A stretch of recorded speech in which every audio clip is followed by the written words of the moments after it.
Amen. Voilà, gloire à Dieu.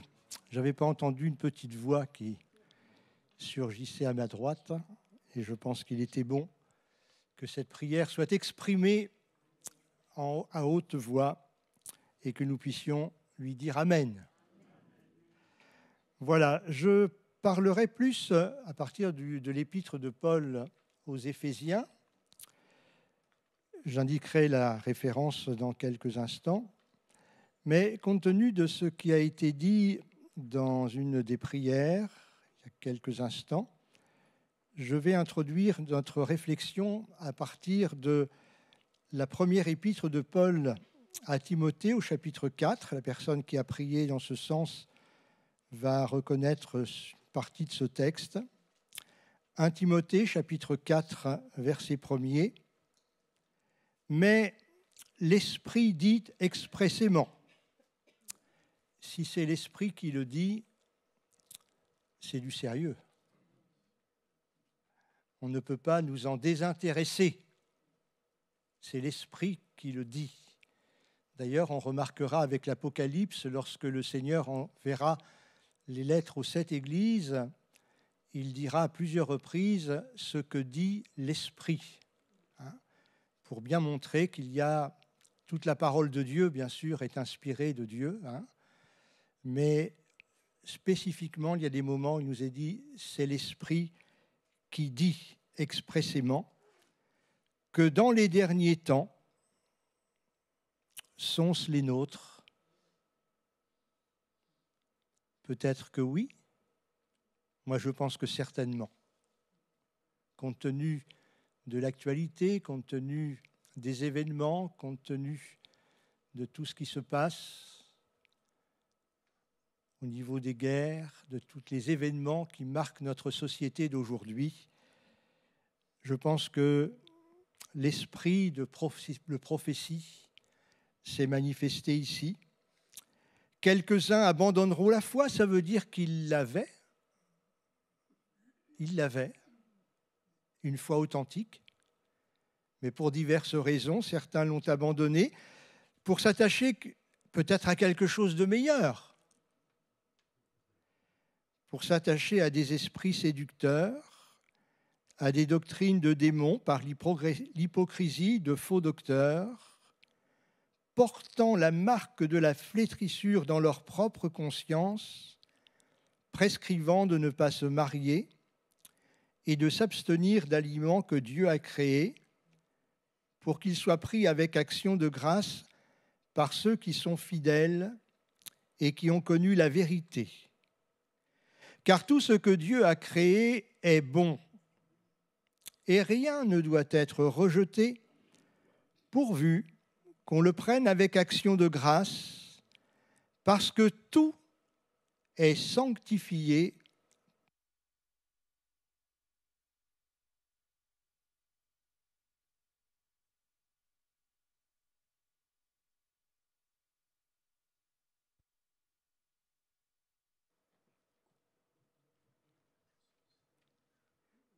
Est-ce que c'est mieux? C'est revenu? Alors on reste sur la même chaîne, hein? Et c'est la suite que je voulais évoquer, mais j'ai voulu lire ce petit paragraphe, ce préambule, parce que Paul écrit à Timothée en exposant ces choses aux frères, même si ça parle un petit peu de la vie quotidienne, de l'alimentation, il y a quand même des éléments spirituels importants, des mises en garde, hein. En exposant ces choses aux frères, tu seras un bon ministre de Jésus-Christ, nourri des paroles de la foi et de la bonne doctrine que tu as exactement suivi. C'est ce que je voulais prendre en introduction du thème que nous allons évoquer ce soir.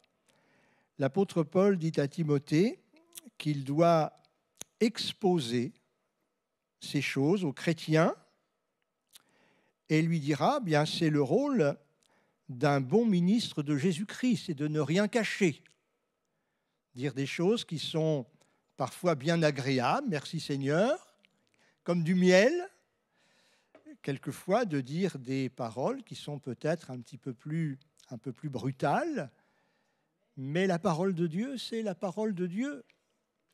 La parole de Dieu, c'est tantôt du miel, tantôt, j'utilise quelquefois cette expression, vous m'excuserez, tantôt le marteau qui brise le roc, hein? Et je crois que c'est important. Alors il lui dit, il faut que tu exposes ces choses pour être un bon ministre de Jésus-Christ. Et il va lui dire, nourris des paroles de la foi et de la bonne doctrine que tu as exactement suivie. Il y a donc deux choses que l'apôtre Paul va mettre en évidence pour Timothée dans son ministère. Il va lui dire qu'il est nourri des paroles de la foi, mais pas seulement. Il va ajouter « et de la bonne doctrine que tu as exactement suivie ». Non pas seulement la doctrine que tu connais, de par certainement des études qu'on a pu lui apporter, des études bibliques par les apôtres ou les serviteurs de Dieu qui ont pu s'occuper de lui tour à tour, mais que cette bonne doctrine soit un support de foi. Tu es nourri des paroles de la foi. Et je crois que ce qui est important pour l'Église, et eu égard au paragraphe d'introduction où il nous est parlé de toutes ces déviations, cette apostasie, l'abandon de la foi, etc., etc., même des faux docteurs, des gens qui se dressent pour être des docteurs de la parole, mais qui en réalité apportent une parole frelatée, d'une parole arrangée pour que les gens soient contents. Ce qui est important, c'est que ce soit la parole de vérité, la parole de Dieu. J'allais utiliser cette image qui se rapporte à la Pâque et aussi à l'Ancien Testament lorsqu'il est parlé des pains sans levain. Le levain, c'est bien d'une certaine façon parce qu'avec une certaine dose de farine, s'il n'y avait que de l'eau et du sel, on aurait un petit truc compact, là, ça ne serait pas très appétissant. Mais quand il y a un peu de levain, alors là, ça remplit le moule, le four est là, c'est gratiné, je vous donne envie de manger, hein. Mais qu'est-ce qui fait que ça gonfle comme ça? C'est le levain. Et vous savez que Jésus, à plusieurs reprises, va mettre ses disciples en garde et il leur dira « Gardez-vous du levain des pharisiens, etc., des hérodiens et de tous ceux qui étaient mentionnés. Christ est notre Pâque sans levain. » Jésus n'avait pas besoin de faire gonfler la pâte. Il donnait la parole telle qu'elle. Et je crois que ça, c'est aussi important dans lesquels nous sommes. Alors il lui dit, Paul dit à Timothée, « Tu es nourri des paroles de la foi, et c'est nécessaire, nous y travaillons. » En tant que prédicateurs, Jude et les autres frères qui apportent la parole de Dieu, nous travaillons à ce que les uns et les autres soient nourris de la parole de la foi. et que cette nourriture soit là en permanence, de manière à ce qu'on limite le risque de voir dans l'Église de Jésus-Christ ce qui est mentionné dans le premier paragraphe, des hommes ou des femmes, des jeunes gens, des jeunes filles qui abandonnent la foi et qui s'attachent à des choses sans valeur et qui ne leur apporteront rien et qui les éloigneront du Seigneur. Nous avons besoin, en tant que chrétiens, d'être nourris des paroles de la foi. Mais il ne dit pas seulement cela, il dit aussi nourris des paroles de la foi et de la bonne doctrine que tu as exactement suivie. Parce que la foi et toute expérience spirituelle doit entrer dans un cadre. C'est le cadre de la parole de Dieu, c'est le cadre de la doctrine.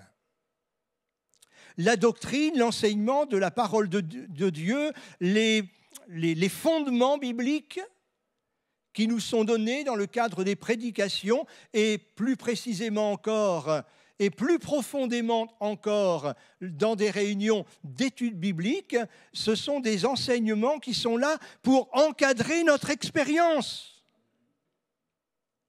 Parce que dans le domaine spirituel, nous avons besoin de rester fixés sur ce que dit la parole de Dieu.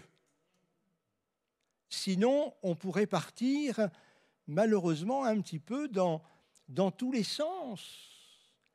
C'est la raison pour laquelle il peut y avoir, et peut-être que certains l'ont remarqué, peut-être même sans en parler, mais ont remarqué que même dans des courants chrétiens, des courants évangéliques, il y a des choses qui se font, qui se disent, qui surprennent. Et on se dit, mais pourquoi les gens parlent de cette façon? Ça ne correspond pas à ce qui est écrit dans la parole de Dieu. Notre sécurité dans ces temps dans lesquels nous sommes, c'est le livre, c'est la parole de Dieu. Il ne s'agit pas d'innover, il ne s'agit pas de nous laisser entraîner par des influences de ce que nous voyons, de ce que nous entendons ici et là, mais il s'agit pour nous d'avoir une expérience qui est fondée sur l'enseignement de la parole de Dieu. La doctrine, certains traduisent, je crois, par théologie, ça se touche, mais quand on utilise dans nos milieux évangéliques le mot théologie, on a l'impression qu'on va partir, n'est-ce pas, je ne sais où. Quand on parle déjà de la doctrine, quelquefois c'est rébarbatif, etc., Dieu est ceci, Dieu est cela, le Saint-Esprit le fait, etc., etc. Oui, mais c'est notre code de la route quand même. On vous dirait qu'aujourd'hui, le code de la route, il y en a beaucoup qui s'assoient dessus. Non pas partout, mais surtout à Saint-Étienne-du-Rouvray, je peux vous le dire. Voilà, on ne sait plus s'il faut tourner autour du rond-point dans le sens des aiguilles d'une montre ou dans l'autre sens. Mais la doctrine, c'est la sécurité de notre vie spirituelle. La doctrine, c'est ce qui va nous amener à, je dirais, à nous aider dans notre relation avec Dieu.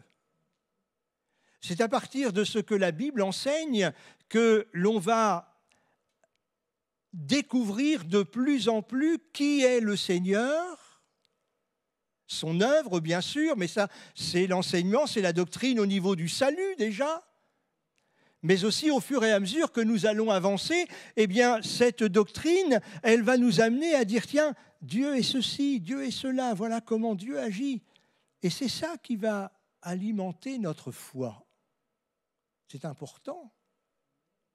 Alors, je voudrais, après ce préambule, prendre le passage que je souhaitais, sur lequel je voulais parler ce soir et m'entretenir avec vous. C'est dans l'épître de Paul aux Éphésiens, au chapitre 3. Épître aux Éphésiens, chapitre 3, verset 14.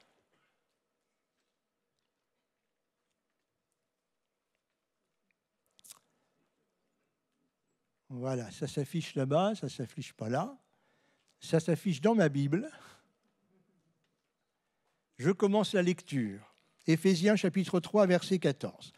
À cause de cela, écrit Paul, je fléchis les genoux devant le Père, duquel tire son nom toute famille dans les cieux et sur la terre, afin qu'il vous donne selon la richesse de sa gloire, d'être puissamment fortifié par son esprit dans l'homme intérieur, en sorte que Christ habite dans vos cœurs par la foi, afin qu'étant enracinés et fondés dans l'amour, vous puissiez comprendre avec tous les saints, tous les croyants, tous les rachetés, vous puissiez comprendre quelle est la longueur, la largeur, la profondeur et la hauteur, et connaître l'amour de Christ qui surpasse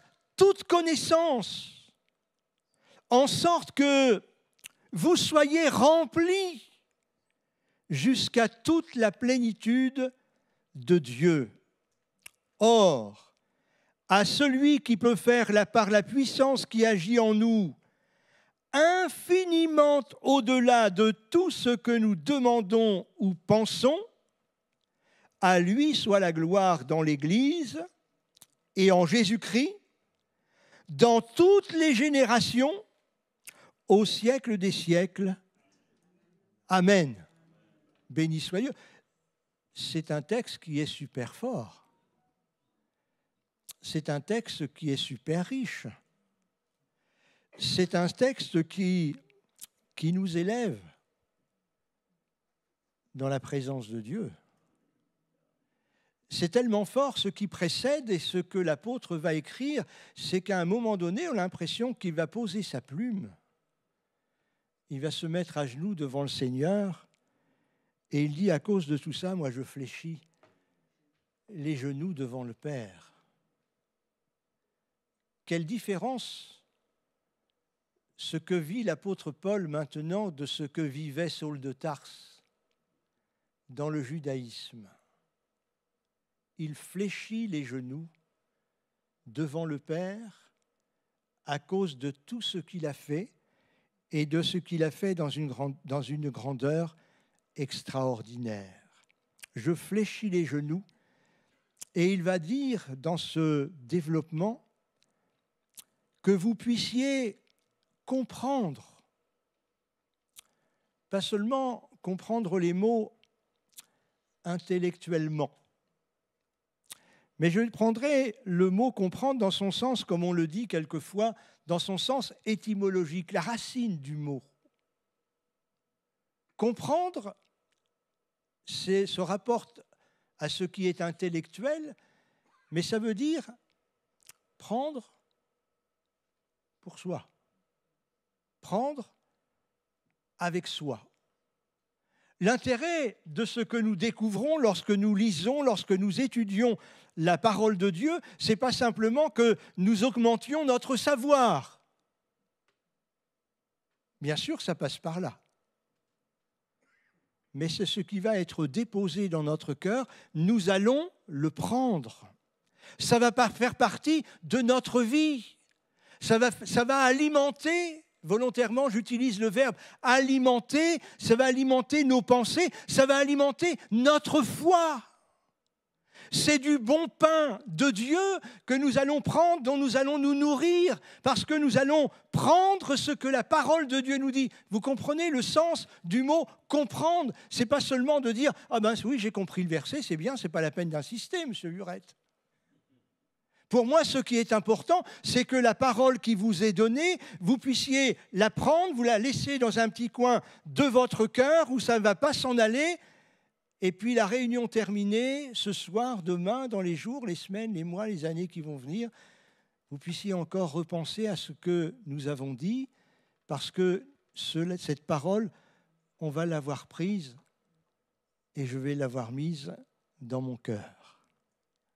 C'est ce que nous faisons lorsque nous faisons les colonies de vacances. Nous essayons de mettre dans le cœur des petits qui viennent quelque chose de Dieu.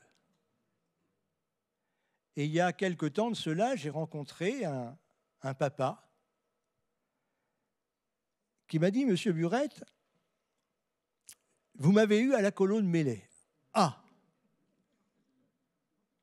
il me dit, « Il y a longtemps. » Forcément, il avait ses enfants qui étaient à Mélé. Alors, c'était passé quelques dizaines d'années quand même. Je lui dis, « Ah bon, écoutez, excusez-moi, mais là, je ne me souviens pas du tout. » Voilà. Ah, il me dit, « Moi, je me souviens bien parce que vous aviez parlé de ça, de ça et de ça. » Ah bon?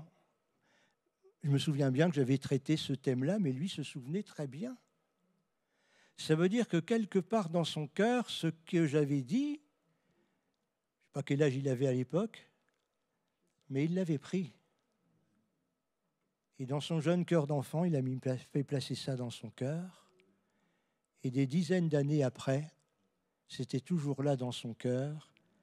Et ça avait certainement servi dans son expérience chrétienne et dans sa foi, la nécessité de prendre, de comprendre avec notre tête et de le placer dans nos cœurs et de le garder comme un précieux trésor. Et il va dire que vous puissiez comprendre avec tous les croyants, les saints, les rachetés, quelle est la largeur, la longueur, la profondeur et la hauteur. J'allais dire, prendre la mesure de l'amour de Dieu pour nous. Prendre la mesure de l'amour de Dieu pour nous et connaître l'amour de Christ qui surpasse toute intelligence,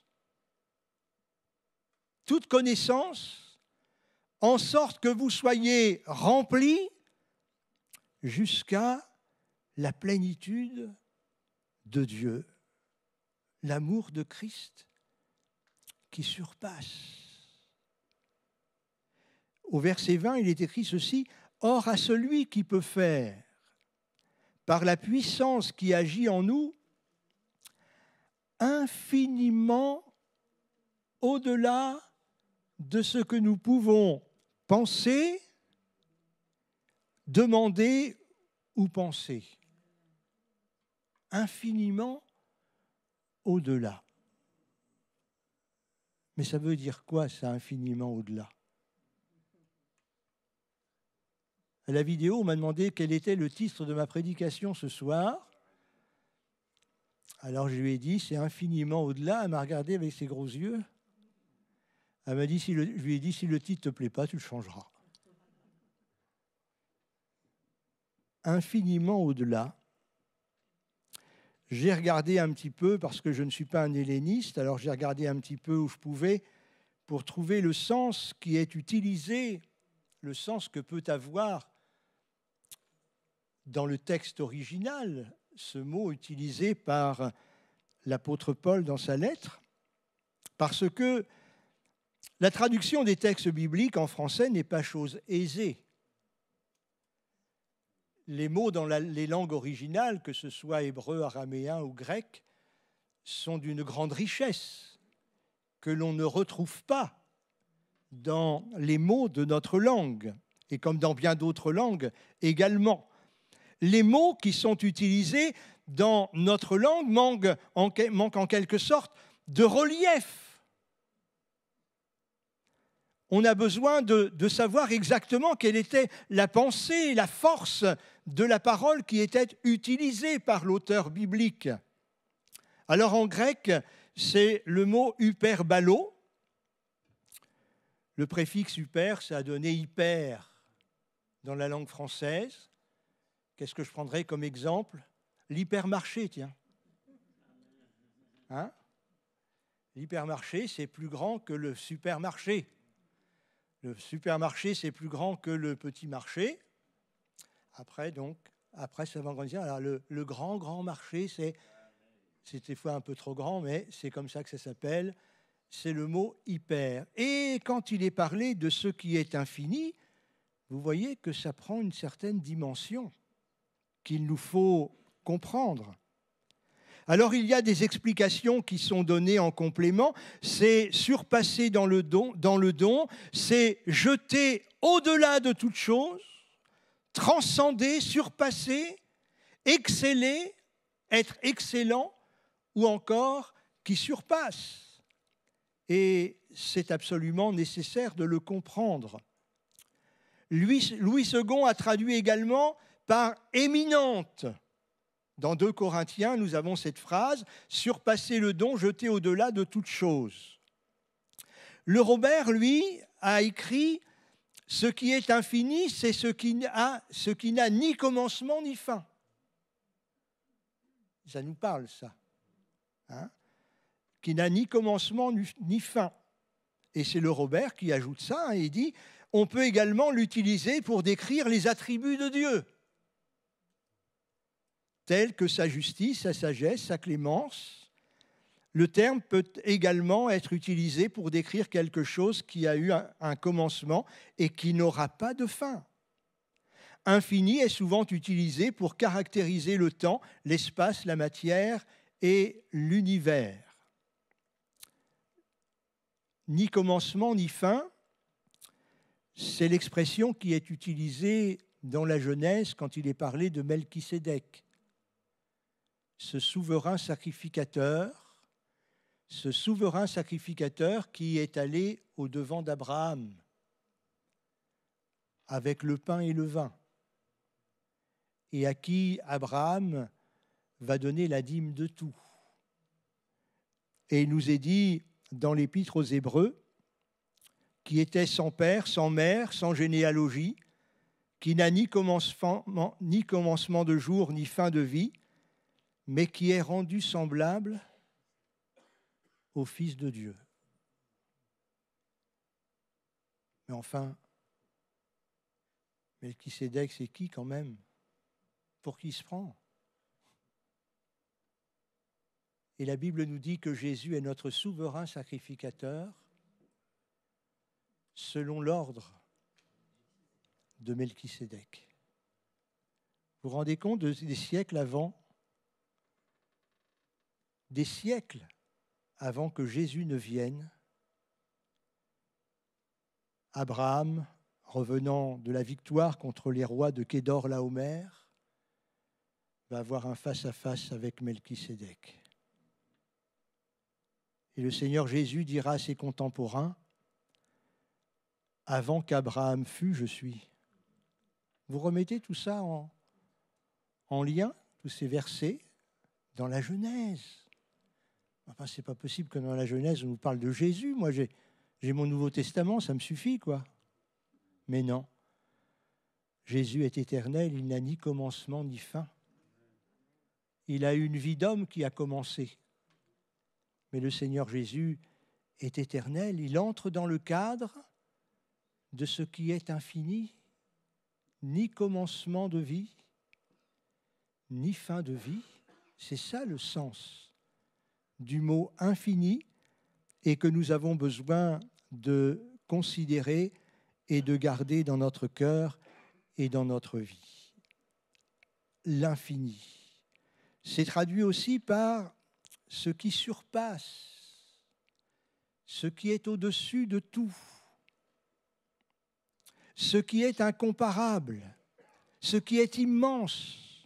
L'amour qui surpasse la connaissance, comme nous l'avons lu dans Éphésiens chapitre 3, verset 19. L'excellence, la supériorité extrêmement incomparable, au-dessus de toute comparaison.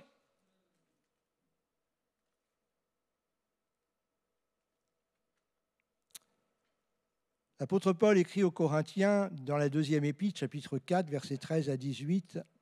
« Et comme nous avons le même esprit de foi, qui est exprimé dans cette parole de l'Écriture, « J'ai cru, c'est pourquoi j'ai parlé ». Nous aussi, nous croyons, et c'est pour cela que nous parlons, sachant que celui qui a ressuscité le Seigneur Jésus, ça sort de l'entendement, ça. Celui qui a ressuscité le Seigneur Jésus nous ressuscitera aussi avec Jésus. C'est infini, ça. C'est au-delà de toute espérance.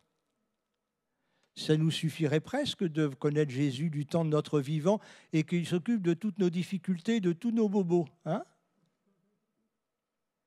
Mais Jésus n'est pas mort à la croix pour régler les problèmes des hommes. Jésus a donné sa vie à la croix, il est mort pour nous, afin que nous puissions ressusciter avec lui. Et il nous fera paraître en sa présence. Car tout cela arrive à cause de vous, afin que la grâce, en se multipliant, fasse abonder. Non mais vous vous rendez compte, les mots, est-ce que vous êtes déjà arrêté sur ces phrases-là? Je la reprends quand même. Hein. Tout cela arrive à cause de vous, afin que la grâce, en se multipliant, fasse abonder à la gloire de Dieu les actions de grâce d'un plus grand nombre. Mais quand on est alimenté de cette pensée, de la grandeur de ce que Dieu a fait, de ce que Jésus a consenti, il se passe quelque chose dans notre cœur. La grâce abondante de Dieu qui se manifeste dans notre quotidien, mes frères et sœurs. Cette grâce qui nous permet de tenir bon dans la difficulté. Nous le disons quelquefois quand on est en souffrance, quand on a des problèmes et qu'un bien-aimé, un frère, une sœur nous dit « Alors, comment ça va aujourd'hui ?» Ça va par la grâce. Oh, ça veut dire que ça ne va pas très bien, quoi. On compte sur le Seigneur. Hein? Le Seigneur multiplie sa grâce. Il l'a fait abonder à la gloire de Dieu. Les actions de grâce pour que les actions de grâce d'un plus grand nombre soient données. C'est pourquoi nous ne perdons pas courage, et lors même que notre homme extérieur se détruit. Ça, on le sait bien, on le vit tous. Hein. D'ailleurs, vous assistez, je suis en train de fondre. Mais rassurez-vous, c'est mon être extérieur qui fond. Alors même que notre homme extérieur se détruit, notre homme intérieur se renouvelle chaque jour. Vous savez, ça fait du bien quand on visite des frères et sœurs âgés. Quand je parle des frères et sœurs âgés, je parle de ceux qui sont plus vieux que moi. Fatigués, dans un fauteuil roulant, qui attendent que les jours passent, etc., etc. Alors, ils nous parlent d'une chose et d'une autre, on parle du passé, etc. Et puis, à un moment donné, on dit, frère ou sœur, on va prier ensemble. Oui, on va prier ensemble. Alors, on prie, Myriam prie, et puis, cette personne, elle enchaîne, sans chercher ses mots. Le Saint-Esprit se manifeste et ça fait du bien. Parce que leur être extérieur est diminué. Ils ne peuvent plus faire ce qu'ils voulaient faire. Quelquefois, on est obligé de les aider dans leurs gestes, leurs mouvements pour faire certaines choses.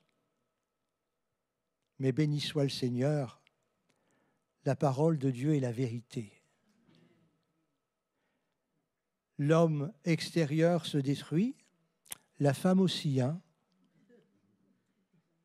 L'homme extérieur se détruit, mais notre homme intérieur se renouvelle de jour en jour.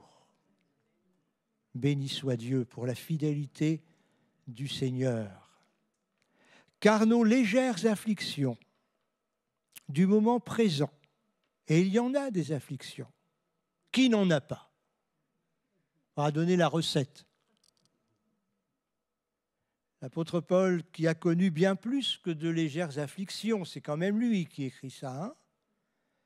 Car nos légères afflictions du moment présent produisent pour nous, au-delà de toute mesure, un poids éternel de gloire.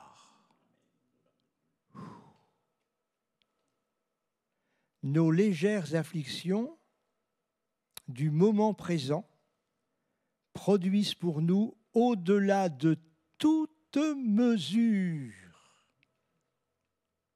Ça veut dire que ce qui va suivre n'est pas mesurable, n'est pas quantifiable. Ça entre dans la dimension du Dieu infini, du Dieu qui n'a pas de limite, du Dieu pour qui rien est impossible. Béni soit Dieu. Les afflictions du moment présent produisent pour nous, au-delà de toute mesure, un poids éternel de gloire. Parce qu'il y a une raison à cela, parce que nous avons appris quelque chose, et ce quelque chose, je le rappelle, parce que nous regardons non point aux choses visibles, palpables, douloureuses, matérielles, car les choses visibles, elles sont passagères. Mais nous regardons aux invisibles parce qu'elles sont éternelles. N'oublions pas, mes frères et sœurs, que nous sommes pèlerins et voyageurs ici-bas. Et que notre espérance, c'est l'au-delà. Notre espérance, c'est le ciel. Nous disons que cette espérance, nous l'avons comme une ancre de l'âme, qui est attachée en 2 lieux précis, le 60 rue Coville et la rue Sainte-Croix-des-Pelletiers. Alors si c'est ça, nous serons heureux que momentanément. L'espérance, nous l'avons comme une ancre qui est accrochée dans les cieux, où le Seigneur Jésus a fait son entrée, le premier, pour aller nous y préparer une place. Et après que cette place aura été préparée, il reviendra. Les morts en Christ ressusciteront. Nous, les vivants, on ne va pas les précéder. Les morts en Christ ressusciteront et ensemble, nous irons à la rencontre du Seigneur dans les airs. C'est ça notre espérance, l'espérance des enfants de Dieu. Alors, dans les temps dans lesquels nous sommes, ce que nous dit l'Esprit, c'est que nous devons garder en nous cet esprit de foi. Nous avons besoin de nourrir notre foi dans cette grandeur de Dieu qui est capable de nous garder, de nous soutenir, de nous fortifier. Et lorsque les difficultés sont là, lorsqu'il y a des afflictions, parce qu'il y en a, tout le monde passe par des chemins difficiles, nous devons apprendre, même si ça fait mal là, même si ça fait mal ailleurs, nous avons besoin de regarder à la rémunération céleste. Notre récompense sera grande.